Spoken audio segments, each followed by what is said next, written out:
नमस्कार मित्रांनो. तर लाखात एक आमचा दादा या मालिकेमध्ये आपल्याला पाहायला मिळते की जागरण आणि गोंधळकरी सगळं गोंधळ करत असतात. तुळजा आणि सूर्याला ते क्रमाक्रमाने काय करायचे त्या विधी पूर्ण सांगत असतात. तसंच सूर्य आणि तुळजा ऐकतसुद्धा असतात. सगळं झाल्यानंतर ते म्हणतात की आता गोंधळ पूर्ण झालेला आहे, आता देवाला गादीवर बसवायचं. त्यामुळे त्यांच्यातल्या काही बायका पुढे येतात आणि देवाला जागा करत असतात. ते सगळं झाल्यानंतर ते सांगतात की गोंधळ आणि जागरण पूर्ण झालेलं आहे. सगळेजण एक एक करून ते नाचत असतात. तेवढ्यात सगळ्यात बारकी बहीण भागी तुळजासमोर जाते आणि म्हणते की तुळजा, मला माहिती आहे तुला हे सगळं आवडत नाही आहे, पण दादा सगळं नीट करेल, तू काळजी करू नको. तिचं हे बोलणं ऐकून तुळजा भारावून जाते आणि म्हणते की अगं किती समजूतदार झाली आहेस तू, मोठी झालीस की, तू काळजी करू नको. असं म्हटल्यानंतर त्याच्या बाकीच्या बहिणी डान्स करायला खाली जातात, त्या नाचतात. तेव्हा त्या भागी आणि तुळजाकडे बघतात, तेव्हा त्याच्याजवळ जातात आणि त्या दोघींनासुद्धा नाचायसाठी खाली आणतात. ते सगळे डान्स करायला लागतात. तुळजाचं लक्ष पप्पीकडे जातं. तेव्हा ती आपली मान खाली घालून चेहरा पाडून बसलेली उभी राहिलेली असते. तुळजा तिच्यासमोर जाते, तिचा हात ओढते आणि तिला खाली आणते आणि सगळेजण डान्स करत असतात. सगळेजण खूप एन्जॉय करत असतात.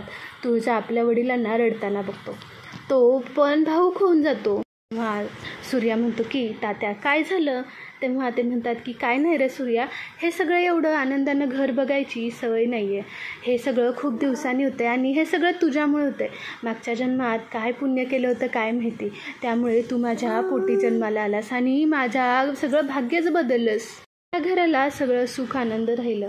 आता ह्या घराचं सुख आणि आनंद असंच टिकून राहू दे, एवढंच काय ते बास. असं सूर्य आणि वडील त्याचे बोलत असतात. इकडे सगळं आनंदी असतं. बाई आणि माणूस त्या पाठवून दिलेली माणसं शत्रूने पूर्ण काम करत असतात. त्यांना शत्रूचं बोलणं आठवतं. ती बाई त्या माणसाला खुणवते आणि माणूससुद्धा खुणवतो. त्यांच्यात खुणवाखुणवी झाल्यानंतर ती बाई उठते, रॉकेलनं भरलेलं कॅन त्यात रश्शी टाकते आणि त्या बेडखाली काहीतरी आहे त्याच्याखाली ती ठेवते आणि ती रश्शी घेऊन जाते. आणि इकडे तुळजा सगळ्या बहिणी खूप नाचल्यानंतर त्या परत आपापल्या जागेवर बसतात. तुळजा सूर्याच्या बाजूला जाऊन बसते. तेव्हा तुळजा सूर्याला म्हणते की आज मी किती दिवसातून नाचले, मनसोक्त नाचले. हे ऐकून सूर्या म्हणतो की हे सगळं तुझ्यामुळे होतं आहे, तू या सगळ्या करण्यासाठी तयार झालीस म्हणून हा सगळा आनंद आपल्या उंबऱ्याच्या आत आला आहे.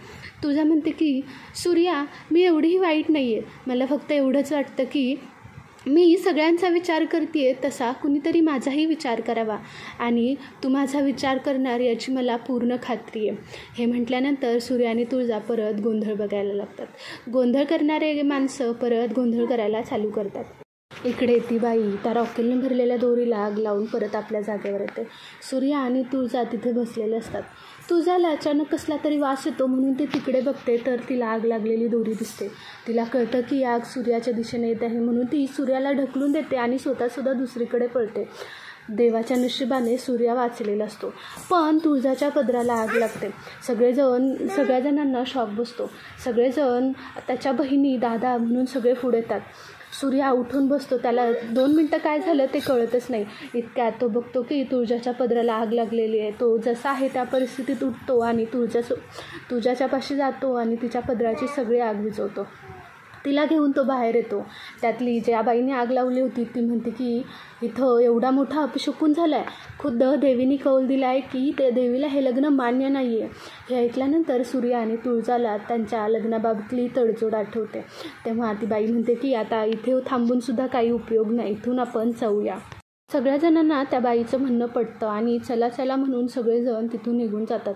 सूर्याला आणि तुळजाला 2 मिनटं कळतच नाही की आपल्यासोबत काय झालं. त्यावर तात्या म्हणतात की सूर्या घाबरू नकोस, काहीसुद्धा झालेलं नाही आहे, आपण कोणाचं वाईट केलं नाही आणि देवीसुद्धा आपलं काहीच वाईट करणार नाही, त्याला समजून सांगतात. त्यातली मोठी बहीण म्हणते की अरे दादा, जर अपशकुन असता तर तू सांग ना, आपली वहिनी वाचली असती का, वहिनीला काही झालं का नाही ना. देवीसुद्धा आपली परीक्षाच घेते, आपण नाही करायचं, पण सगळे गेलेले असतात तिथून. तेव्हा तुळजा म्हणते की सगळे गेले म्हणून काय झालं, आपण आपली आरती करून घेऊया. असं म्हटल्यानंतर ते सगळे घरातले येतात आणि गोंधळाच्या तिथे असलेली सगळेजण आरती करतात. देवीची आरती करून झाल्यानंतर सगळेजण प्लस सुखाचा श्वास घेतात. सगळा गोंधळ झाल्यानंतर सगळे आपापल्या रूममध्ये जातात. तुळजा आपल्या रूममध्ये गेल्यानंतर भाजलेल्या पायाला बघते. तेव्हा तिला कळतं की आपल्या पायाला चांगलंच भाजलेलं आहे. तिला खूप दुखत असतं. ती त्याच्याकडे बघून फुंकत असते. तेवढ्यात सूर्या रूममध्ये येतो. सूर्याला कळतं की तिला लागलं आहे. पण इकडे सूर्या तुळजासमोर जातो आणि इकडे तोंड फिरवून फिरतो. पण तुळजाला खूप दुखत असतं. ती राहून तिकडे बघत असते. तुळजा अवघडलेली असते. सूर्या उठतो, मलम घेतो आणि तुळजाच्या पायापाशी जातो आणि मलम लावायला लागतो. तेव्हा तुळजा सूर्याला अडवते आणि म्हणते की सूर्या हे काय करतोयस तू.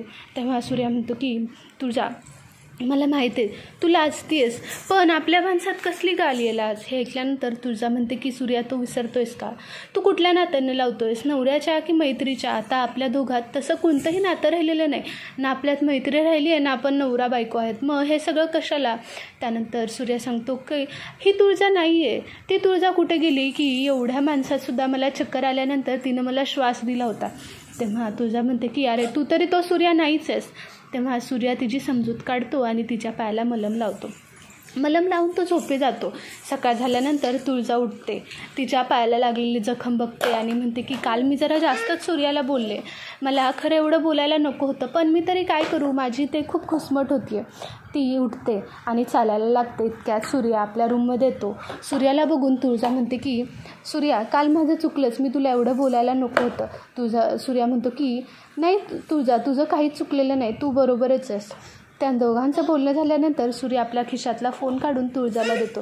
तुळजा म्हणते की हे काय, याची काय गरज आहे. तेव्हा सूर्या म्हणतो की गरज कशी नाही, मी तर सिद्धार्थचा शोध घेईनच, पण तू सुद्धा घे ना. हे ऐकल्यानंतर तुळजा आपला सूर्या विचार करतो हे बघून खुश होते. तो त्याच्या हातातला फोन घेते. सूर्या फोन देऊन निघून जातो. तुळजा सिद्धांतच्या आणि त्याच्या कॉमन फ्रेंड्सला सगळ्यांना फोन करून त्याच्याबद्दल चौकशी करते. त्यातला एक मित्र म्हणतो की अगं मीच तुला सिद्धांतसाठी फोन करणार होते. गेले कित्येक आठवडे झाले त्यांनी फोन नाही केला, रिसीव नाही केला, काहीच कॉन्टॅक्ट नाही आहे. तुळजा एक विचारू का, तुमचा ब्रेकअप झालं का. पण तुळजा काही नाही झालेलं असं सांगून नॉर्मल आहे हे सांगून ती फोन ठेवते. सगळ्यांना फोन करते पण कोणालाच काही सिद्धांतचा कॉन्टॅक्ट नसतो. ती मनातच विचार करते की अरे सिद्धांत कुठेस तू, काय करतोयस. ती त्याच्या काळजीत असते आणि इथेच लाखात एक आमचा दादाचा भाग संपतो. तुम्हाला आपल्या चॅनलवरचे अपडेट्स आवडत असतील तर आपल्या चॅनलला लाईक करायला, शेअर करायला आणि सबस्क्राईब करायला विसरू नका. थँक्यू.